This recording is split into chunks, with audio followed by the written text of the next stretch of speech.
ഞാനിപ്പോൾ പറയാൻ പോകുന്ന സിനിമ കാണാത്തവരായിട്ട് ആരും ഉണ്ടായിരിക്കത്തില്ല. എന്നിട്ടും ഈ റിവ്യൂ എന്തിനു ചെയ്യുന്നതെന്ന് ചോദിച്ചു കഴിഞ്ഞാൽ, എൻ്റെ ഈ റിവ്യൂസിൻ്റെയൊക്കെ ഉദ്ദേശം എന്ന് പറയുന്നത് ഞാൻ ഈ പുതിയ സിനിമകളെ മാത്രം പരിചയപ്പെടുത്തിക്കൊണ്ടുള്ള രീതിയൊന്നും അല്ല ഞാനീ പോകുന്നത്. ഓൾറെഡി കണ്ട സിനിമകൾ പിന്നെയും കാണാറുണ്ട്. ഒരു വർഷം തന്നെ റിപ്പീറ്റ് അടിക്കാറില്ല എന്നുള്ളതേ ഉള്ളൂ. ഇപ്പോൾ റിവ്യൂസ് ചെയ്യുന്നുണ്ട്, അല്ലെങ്കിൽ ഒരുപാട് പ്രാവശ്യം റിപ്പീറ്റ് ചെയ്യുന്നൊരു സിനിമയെ പറ്റിയാണ് ഞാൻ പറയാൻ പോകുന്നത്. 2022 ഇറങ്ങിയ വിക്രം. ഞാനിത് കാണും ഈ കഴിഞ്ഞ ആഴ്ചയിലാണ് ഇതിൻ്റെ 2 വർഷം തികഞ്ഞത്. അപ്പോൾ അതുകൊണ്ട് പിന്നെയും ഒന്നുകൂടെ കണ്ടേക്കാമെന്ന് വിചാരിച്ചു. അങ്ങനെ കണ്ട സിനിമയാണ് ലോകേഷ് കനകരാജിൻ്റെ എനിക്ക് ഏറ്റവും ഇഷ്ടപ്പെട്ട സിനിമകളിൽ ഒന്ന്. ഏറ്റവും ഇഷ്ടം മാധവരം, അതുപോലെ തന്നെ ഇഷ്ടമുള്ള സിനിമയാണ് ഈ വിക്രം എന്ന് പറയുന്നത്.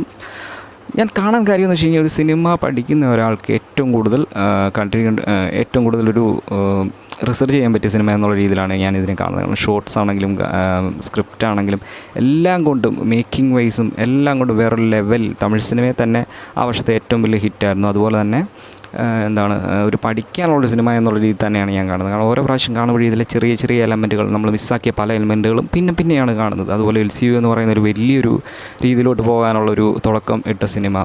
ഞാൻ ശരിക്കും കമൽഹാസൻ ഫാൻ അല്ലായിരുന്നു. ഞാനൊരു 4 വർഷം മുന്നേ വരെ ഞാനൊരു കമൽഹാസൻ ഫാൻ അല്ലായിരുന്നു. ഞാൻ രജനികാന്ത് ഫാനാണ് ഓൾറെഡി. അതുപോലെ തന്നെ കമൽഹാസന് വലിയ താല്പര്യമേ ഇല്ലാതിരുന്ന ഒരാളാണ്. പക്ഷേ ഞാൻ ലോകേഷ് കനകരാജിൻ്റെ ഒരു ഇൻ്റർവ്യൂ ഒരു 4 വർഷം മുന്നേ, ഈ വിക്രം ഇറങ്ങുന്നതിനൊക്കെ കുറേ നാൾ മുന്നേ ഞാനിങ്ങനെ കണ്ടു. ഞാൻ ലോകേഷ് കനകരാജിൻ്റെ ഓൾറെഡി ഫാനാണ്. അപ്പോൾ അങ്ങനെ ഒരു ഇൻ്റർവ്യൂ കണ്ടു. അതിനുശേഷം ശ്രീദേവി പ്രസാദിൻ്റെ ഒരു ട്രിബ്യൂട്ട്, 15 മിനിറ്റുള്ള ഒരു ട്രിബ്യൂട്ട് കണ്ടു. ആ ട്രിബ്യൂട്ട് കണ്ടപ്പോഴത്തേക്ക് എനിക്ക് എന്തോ ഒരു ഇതടിച്ചു. അങ്ങനെ ഞാൻ അദ്ദേഹത്തിൻ്റെ പഴയ സിനിമകൾ, ഈ വിക്രം ഉൾപ്പെടെ, അതെന്ന് പറഞ്ഞാൽ 1986 ഇറങ്ങിയ വിക്രം ഉൾപ്പെടെയുള്ള ഒരുപാട് സിനിമകൾ ഞാൻ കണ്ടു. അങ്ങനെ ഞാൻ കട്ട ഫാനായി. കാരണം എനിക്ക് അങ്ങനത്തെ പടങ്ങൾ കാണാൻ വലിയ താല്പര്യമില്ലായിരുന്നു.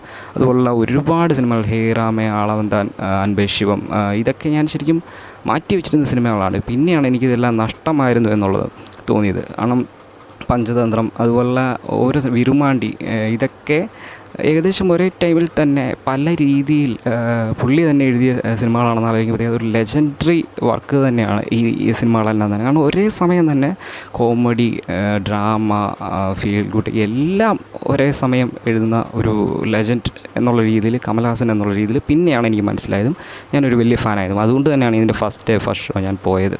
അപ്പോൾ എനിക്ക് കിട്ടിയിരുന്നത് 2022 ഏറ്റവും വലിയൊരു തിയേറ്റർ എക്സ്പീരിയൻസ് ആയിരുന്നു.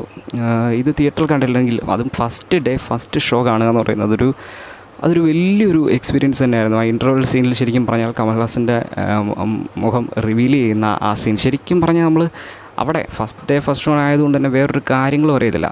സൂര്യ ഉണ്ട് എന്നുള്ളത് അറിയാം, എങ്കിലും അവിടെ ആ മുഖം റിവീൽ ചെയ്യുന്ന സീനിൽ ശരിക്കും സൂര്യ ആയിരിക്കാം എന്നുള്ള രീതിയിൽ വരെ നമ്മൾ പ്രതീക്ഷിച്ചിരുന്നൊരു സംഭവമാണ്. കാരണം പുള്ളിയുടെ ഫ്ലെക്സിബിലിറ്റി, കമൽഹാസൻ എന്ന് പറയുന്ന ആക്ടർ ഫ്ലെക്സിബിലിറ്റി ഒന്നും അല്ല അവിടെ കാണിച്ചിരുന്നത്. അപ്പോൾ നമ്മൾ ആ ഒരു രീതിയിലാണ് ഞാൻ അവിടെ പ്രതീക്ഷിക്കുന്നത്. അപ്പോൾ ആ മുഖം മൂടി ഊരുന്ന സമയത്തുണ്ടാകുന്ന ആ ഗൂസ് ബംസും കാര്യങ്ങളും, അതുപോലെ സിനിമ തീരുന്നവിടം വരെ ഗൂസ് ബംസ് അടിച്ചിരുന്ന് കണ്ട ഒരു സിനിമ എന്ന് തന്നെ പറയാം.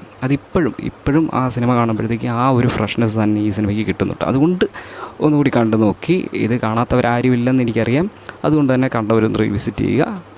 കണ്ടിട്ട് അഭിപ്രായം പറയുന്നില്ല, എല്ലാവർക്കും അറിയാവുന്ന സിനിമയാണ്, കണ്ടു നോക്കുക.